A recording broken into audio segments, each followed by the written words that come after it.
آج 13 ہے اور یہ بدقسمتی سے یہ مختلف دن منانے کا جو رواج پیدا ہوا اور پوری قوم جو ہے وہ اس کے پیچھے لگ جاتی ہے. اصل ہم آدھا دین تو میڈیا سے لے رہے ہیں نا. جو میڈیا کہتا ہے رات کو صبح لوگ وہی کہہ رہے ہوتے ہیں. جو کلچر وہ متعارف کرا رہا ہے وہی ہم اپنا علاقائی کلچر قرار دے دیتے ہیں. تو اب یہ ویلنٹائن ڈے کے نام سے جو بے حیائی کے فروغ کا منصوبہ ہے، عالمی منصوبہ، تو پاکستان کے اندر کہتے ہیں پھول نہیں ملتے اس دن. اللہ اکبر. تو کوئی کسی لڑکی کو پھول دے رہا ہے تو وہ سوچے اگر یہ پھول کوئی اس کی بہن کو دے تو پھر اس کا مزاج کیا ہوگا. ایک شخص حضور کی خدمت میں حاضر ہوا اور عرض کرنے لگا کہ یا رسول اللہ صلی اللہ علیہ وسلم، میں ایمان لاتا ہوں لیکن مجھے زنا کی عادت ہے اور میں جو ہے وہ اس کو نہیں چھوڑ سکتا. تو آقا کریم علیہ الصلوۃ والسلام نے اسے فرمایا کیا تو یہ پسند کرتا ہے کہ تیری ماں کے ساتھ ایسا ماجرا ہو؟ اس نے کہا اللہ کے رسول میں کیسے پسند کر سکتا ہوں؟ تو فرمایا پھر کوئی بھی پسند نہیں کرتا. پھر فرمایا کہ اگر تو اس بات کو پسند کرتا ہے کہ تیری ہمشیرہ کے ساتھ یہ معاملہ، اس نے کہا یہ تو میں کبھی پسند نہیں کرتا.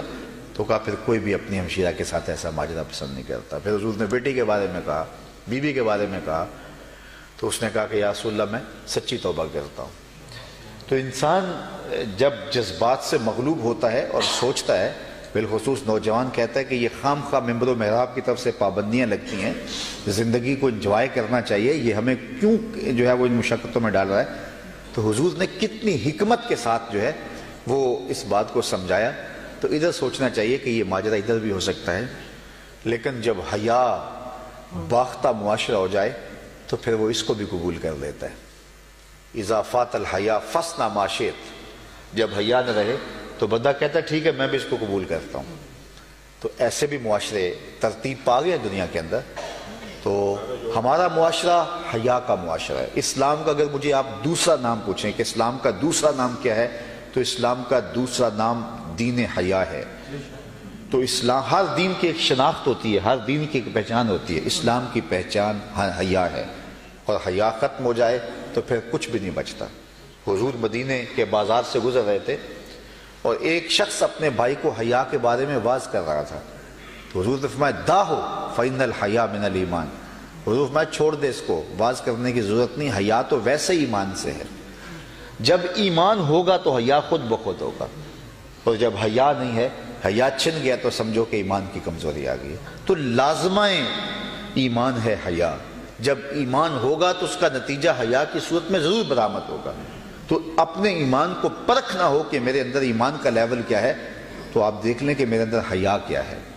تو حیا ہی دین ہے، اور اسلام کا دوسرا نام حیا ہے، اسلام کی شناخت حیا ہے. تو اس لیے اس طرح کی جو خرافات ہیں اس سے ہمیں بائیکاٹ بھی کرنا چاہیے، اور اس کے خلاف عملی جہاد اور کوشش بھی کرنی چاہیے، اور اپنے رویے سے اور اپنے انداز سے. بلکہ آپ کسی کو پھول ویسے بھی دینا چاہتے ہیں تو اس دن ویسے گریز کریں. علماء نے کہا کہ یوم نیروز اور یوم مہرجان کے دن جو ہے وہ روزہ رکھنا منع ہے.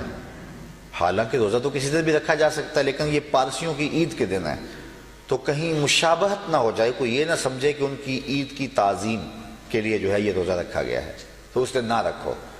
تو اس طرح ہولی بیساکھی ان دنوں کے اندر وہ کوئی لوگ خاص طور پہ جو ہے وہ جلیبیاں وغیرہ لیتے ہیں، ہمارے ہاں پنجاب میں کلچر ہے، وہ علماء اس کے ضمن میں کہتے ہیں کہ اس دن گریز کر لیں، اس لیے کہ کوئی یہ نہ سمجھے کہ یہ وہ بیساکھی کی جلیبیاں ہیں. تو اگر آپ کسی کو ویسے بھی محبت سے پھول دینا چاہتے ہیں، پھول دینا منع نہیں ہے، لیکن اس دن کم از کم گریز ہونا چاہیے تاکہ جو ہے وہ اس کو سپورٹ نہ ہو. تو ہمیں اپنے عمل سے، اپنی کوشش سے، اپنی جد و جہد سے جو ہے وہ پوری قوت کے ساتھ جو ہے وہ ان خرافات کا مقابلہ کرنا چاہیے. اسلام حیا کا دین ہے. ہم اپنی نسلوں کو بچپن سے حیا سکھائیں اور ان کی گھٹی کے اندر یہ بات رکھیں، اور یہی جو ہے وہ کسی قوم کے مہذب ہونے کی دلیل ہے. کپڑے اتار کے پھینک دینا اگر مہذب ہوتا تو جاہلیت کے زمانے میں تو کپڑے اتار کر کے کعبۃ اللہ کا طواف کرتے تھے. پھر دنیا ترقی تو پھر اس وقت کی ہوئی تھی نا، اب تو تھوڑے بہت کپڑے لوگ پھر بھی پہنتے ہیں، تو اس وقت تو یہ بھی اتار دیتے تھے. لیکن تہذیب یہ ہے کہ اللہ تعالیٰ نے انسان کو لباس دیا ہے، اور لباس کی 3 ضرورتیں ہیں: سردی گرمی سے بچانا، دوسری بات انسان کے پردے کی حفاظت کرنا، اور تیسری بات انسان کو زینت دینا ہے۔ یہ تینوں مقاصد اگر لباس کے ہیں تو وہ لباس حقیقی لباس ہے، اور حقیقی لباس تقوی کا لباس ہے۔ اللہ مجھے آپ کو اپنی رحمتوں کے سائے میں رکھے۔ وآخر دعوانا